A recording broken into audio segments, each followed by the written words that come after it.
This is about 6 years ago, right before I started my YouTube channel. I was 255 pounds. I had pretty much just given up on my appearance.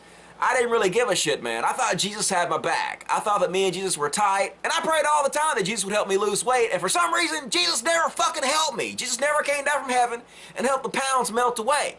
And before you ask, why do you have gray hair here, Dusty? Well, I have this genetic thing in my family where most of the guys go gray before 25 years old.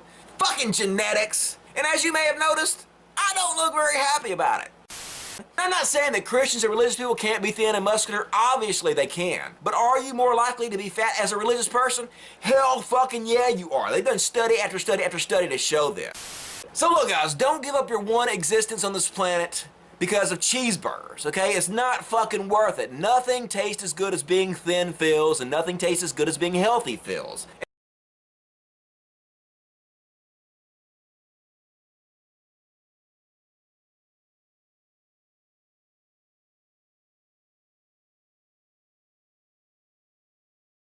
Oh, we all know this frustration. Try to plug in your USB port, it won't go. Turn it over, no, it still won't go, man. Perfect euphemism for your first sexual experience is like, am I on the hoe? Am I on the hoe? No, that's not it. No, is that it? Am I getting it?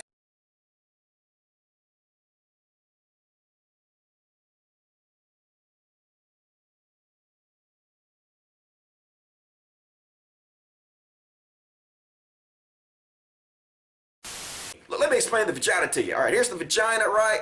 And then there's like a fucking cobra, fucking shield at the top protecting the goddamn bean. And you gotta like pull the vagina apart a little bit. Then you gotta like push up on the fucking cobra veil and unveil that fucking sensitive ass spot. And then you gotta flick the bean, flick the bean, flick the bean. And then somebody's gotta flick the bean with their tongue and shit. Sometimes you gotta get fucking vibrators and shit. And you're like, brrr, like flicking the bean with the vibrators and shit. Sometimes you gotta get your fucking fingers up in there and flick the bean with the vibrator while you do it to your tongue at the same time. Seriously, dude, some women just don't orgasm very easily. You gotta do whatever the fuck you can to make that happen. It's like a riddle, wrapped in an enigma, wrapped in a puzzle, wrapped in a box, wrapped in a fucking pussy. You gotta get up in that shit and figure it out, man. It's like a Rubik's Cube.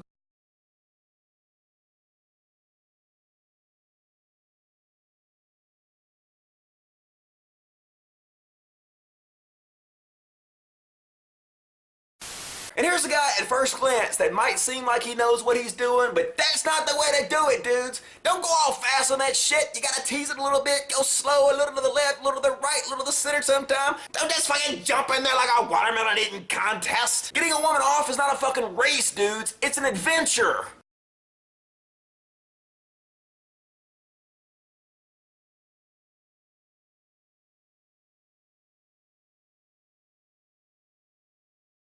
Because it's just like my good friend Abraham Lincoln said over 1,000 years ago. Anything's a dildo if you're brave enough. It's true.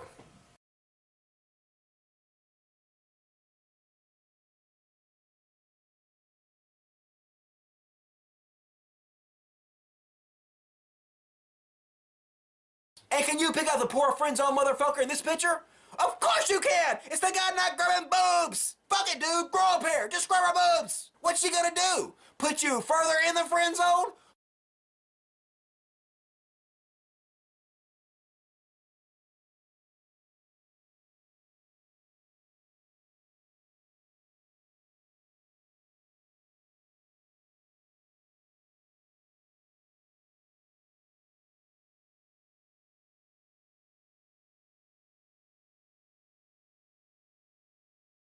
But the really fucked up part is, next to the picture of Jesus being crucified, there was this text. The text said, Jesus didn't tap. And if you don't know, tapping is where when you're getting beat up in the UFC and you want to quit, you just tap out. So the text above Jesus' crucifixion says, Jesus didn't tap. But there's a picture of him nailed to the cross. He couldn't tap because he was nailed, dude. Surely you guys can see this, you know. Tapping was not an option for a crucified Jesus. It wasn't. You know, I'm pretty sure if the Romans would have given him the option of tapping, if they would have said, hey, Jesus, you know what? We're about to crucify you. We're going to nail your hands and feet to that cross over there. And then maybe later we're going to stab you in the side with a spear. But if you'll tap out, we'll let you go. I bet you anything that Jesus would have tapped out like a little bitch, man. I know I would have, hells yeah. I'd have been tapping out like a motherfucker. And that's what Jesus would have been doing, okay? But he didn't get that option.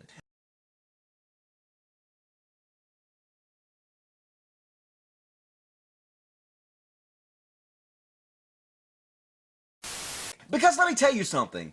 If Jesus really was on your side, if Jesus really did help you win this fight, there's a word for that. And that word is cheating. When a supernatural being interferes in a fight and helps you win, that's cheating. I mean, how can that not be worse than steroids, man? That's definitely an advantage over steroids. With an all-powerful, all-knowing, omniscient being on your side, you would win 100% of the time, no matter what happens. And that is cheating. So look, if this really did happen, if you really do believe that Jesus came down from heaven and helped you beat your motherfucking opponent into submission, you're a cheater. You have to acknowledge that, because it is the truth. That is the only logical conclusion. And on top of that, I have another question for you. If Jesus is on your side, why did you even bother training for the fight? You could have sat on your couch, watching TV, eating ice cream and Doritos while your big fat lard ass got so big you could barely shuttle your ass into the ring, and you still would have fucking won if Jesus is on your side, right? I mean, think about this. Let's be honest. Don't you think that those thousands and thousands of sit-ups you did, all that bag work you did, all the hours of sparring you did, shaping your body into a deadly weapon of fierce violence, don't you think that might have had a little bit to do with why you won?